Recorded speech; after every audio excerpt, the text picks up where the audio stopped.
مجھے ابھی ایک ریکویسٹ کرنی ہے اپنے تمام اسٹاف ممبر سے، یہاں موجود تمام لوگوں سے، کہ ہمارے یہاں پہ ہر دل عزیز ایک ہستی موجود ہیں جن کا ابھی تک نام نہیں لیا گیا. میں اپنی طرف سے، اپنے تمام اسٹاف ممبرز کی طرف سے ان کو دل سے خوش آمدید کہوں گی.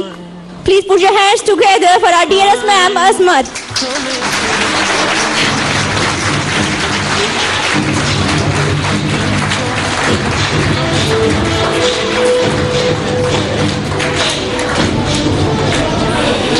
Thank you so much. والدین جنت کا دروازہ ہیں. اولاد کی نیک تربیت والدین کو جنت کا مستحق بھی بنائے گی اور اس کا رہائش سے غفلت خسارے کا باعث بھی بنے گی. اللہ تعالیٰ نے اپنے حقوق کے بعد والدین کے حقوق رکھے ہیں، لیکن یہ مقام اور مرتبہ پانا جان جوکھوں کا کام ہے. والدین کی ذمہ داریوں پر روشنی ڈالنے کے لیے میں اسٹیج پر دعوت دینا چاہوں گی ریم اختر کو.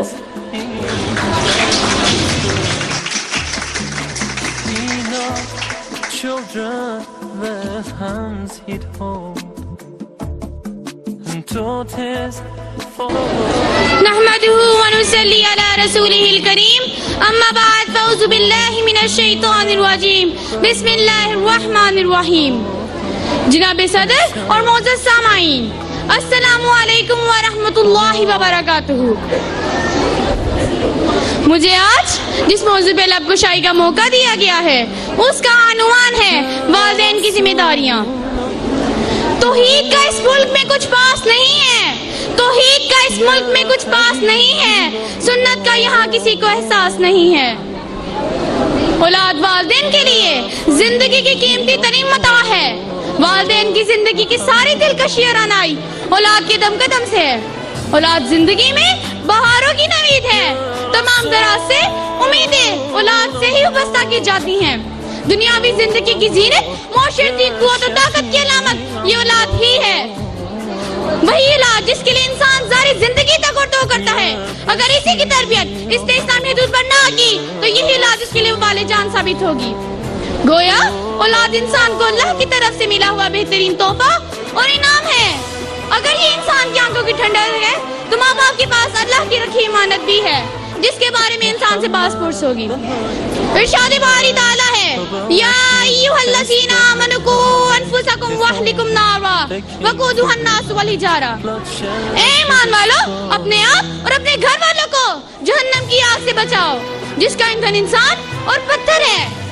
نبی صلی اللہ علیہ وآلہ وسلم کا فرمان ہے تم میں سے ہر ایک نگہبان ہے اور اس سے اس کی رعایا کے بارے میں سوال کیا جائے گا. مرد اپنے گھر کا حاکم ہے اور اس سے اسی رعیت کے بارے میں سوال کیا جائے گا. عورت اپنے خاوند کے گھر اور بچوں کی نگران ہے اور اس سے اسی کے بارے میں سوال کیا جائے گا. لہذا حدیث کی روح سے بچوں کی اسلامی تربیت پہلے باپ اور پھر ماں کی ذمہ آتی ہے. یہ پھول ہم نے خیرات میں نہیں پائے، یہ پھول ہم نے خیرات میں نہیں پائے، ہونے دل سر کیا ہے تو بہار آئی ہے. اللہ تعالیٰ سے ہمیشہ نیک اولاد کا سوال کرنا چاہیے. اولاد ہو تو اسے نیکی پہ قائم رہنے کی دعا کرنی چاہیے تاکہ انسان پرسکون ہو.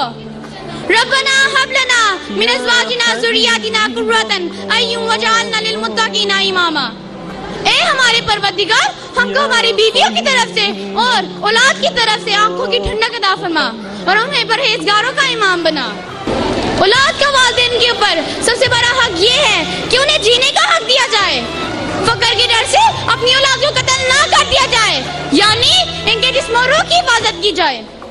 رسول اللہ صلی اللہ علیہ وآلہ وسلم سے جب سب سے بڑے گناہ کے بارے میں پوچھا گیا تو آپ صلی اللہ علیہ وآلہ وسلم نے فرمایا یہ کہ تو کسی کو اللہ کے برابر بنا، حالانکہ اس نے تجھے پیدا کیا ہے، اس ڈر سے کہ تیری اولاد تیرے ساتھ کھائے گی اسے قتل کر دے. اللہ تعالیٰ نے والدین کو اولاد کے لیے بے پناہ لازوال اور بے لوث محبت کا پیکر بنایا ہے. وہ تربیت کے سلسلے میں بھاری ذمہ داریاں بھی عائد کی ہیں. بچے کی تربیت کے سلسلے میں احتیاطی تدابیر ہمارے دین اسلام کا وہ باب ہیں جن کو حضور صلی اللہ علیہ وآلہ وسلم نے اپنی زندگی سے روشن دلیل بنا دیا ہے. ارشاد نبوی ہے والدین بچے کو جو سب سے اچھا تحفہ دے سکتے ہیں وہ بہترین تعلیم و تربیت ہے. پھر فرمایا اپنی اولاد کی عزت کرو اور ان کی اچھی تربیت کرو. معاشرتی لحاظ سے والدین کسی بھی طبقے کلدر سے تعلق رکھتے ہوں، لیکن سب کو اولاد کی تربیت کے عملی پہلو کو کبھی نظر انداز نہیں کرنا چاہیے۔ بچے کو پرتعیش زندگی میں یہ کرنا، بے تحاشا لاڈ پیار دینا محبت کی علامت نہیں۔ بچے کو بنانے اور بگاڑنے والے والدین ہی ہوتے ہیں۔ ہم اپنے ارد گرد نظر دوڑائیں تو کہیں کورٹ میرجز ہیں، تو کہیں سونے کا نوالہ لے کر پیدا ہونے والا بچہ آج شوقیہ اسمگلنگ میں مبتلا نظر آتے ہیں، تو کہیں اسٹریٹ کرائمز ان کا شوق ہے۔ یہ پرتشدد شرپسند کسی ماں نے اپنی کوکھ سے جنم نہیں دیے، بلکہ یہاں نہ بدوش گدا گرو اور فقرار کے وہ بچے ہیں جو چھوٹی چھوٹی حسرتوں اور خواہشوں کے لیے کلپتے تھے، لیکن ان کے والدین ان کی تربیت سے یکسر غافل تھے۔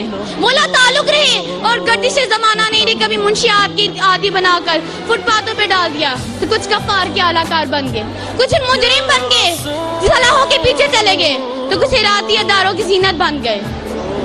اگر ماں کی گود بچے کی پہلی درسگاہ ہے تو اسے یہ بھی سوچنا ہوگا کہ وہ اپنی اولاد کو سب سے پہلا درس کیا دیتی ہے، ان کی ابتدائی تعلیم کن حدود پر کرتی ہے۔ لیکن صد افسوس آج کی ماں نہیں رہی، ایک ماڈل اور شاپس بن گئی ہے۔ سب سے پہلی بات بچے کو رب کی پہچان کروانی چاہیے۔ نبی صلی اللہ علیہ وآلہ ابن عباس رضی اللہ عنہ نے کہا کہ نبی صلی اللہ علیہ وآلہ وسلم نے فرمایا، بچے کی زبان سے سب سے پہلے لا الہ الا اللہ کہو اور پھر موت کے وقت اسی کی تلقین کرو۔ ہمارے بچے ہمارا مستقبل، ہمارے معاشرے کا قیمتی سرمایہ ہے۔ جب ہم ایک بچے کی تربیت کر رہے ہوتے ہیں تو دراصل ہم ایک نسل کی تاریخ رقم کر رہے ہوتے ہیں۔ بچوں کو لحاظ، تمیز، ادب سکھانا والدین کی ذمہ داری ہے۔ چھوٹے بچے کی بے ادبی اور بدتمیزی کو یہ کہہ کر نظر انداز نہیں کر دینا چاہیے کہ ابھی بچے ہیں، بڑے ہو کر خود ہی سیکھ جائیں گے۔ یہ ڈھیل بچے کو سرکش اور گستاخ بنا دے گی اور وقتی عادات کو پختہ کر کے فطرت ثانیہ میں بدل دے گا۔ بچے کے سامنے دوسروں کی تذلیل و تحقیر کے مکر و فیض سے بچیں، ورنہ کل کو یہی کچھ آپ کے بچے آپ کے ساتھ کریں گے۔ جب بچے کو لعن طعن کرے تو تہذیب کے دائرے میں رہ کر غلط کام پر ٹوکے، ناجائز فعل کی ممانعت کریں، غلط خواہش پر سمجھائیں اور بری ضد پر بہلائیں، لیکن عزت و وقار اور اصلاح کا دامن تھامے ہوئے ہو۔ بچہ ہر عمل، ہر بات، ہر حرکت، ہر عادت سے سیکھتا ہے۔ نبی صلی اللہ علیہ وآلہ وسلم کا فرمان ہے، جب انسان فوت ہو جاتا ہے تو اس کے 3 اعمال کے سوا اس کے سارے اعمال منتقل ہو جاتے ہیں۔ صدقہ جاریہ، ایسا علم جس سے لوگ فائدہ اٹھائیں، یا نیک اولاد جو والدین کے لیے دعا کرے۔ اللہ تعالیٰ کے ہاں جب انسان کے درجات بڑھائے جائیں گے تو وہ اللہ تعالیٰ سے پوچھے گا کہ اے اللہ کریم، میرے درجات میں یہ بلندی کا سبب کیا ہے؟ تو جواب ملتا ہے، تیری اولاد جو تیرے مرنے کے بعد تیرے لیے استغفار کرتی رہی۔ یہ فضان نظر تھا کہ مکتب کی کرامت تھی، یہ فضان نظر تھا کہ مکتب کی کرامت تھی، سکھائے کس نے اسماعیل کو آداب فرزندی۔ والسلام علیکم ورحمۃ اللہ۔ They murder and kidnap with no shame, but did he teach hatred, violence or bloodshed?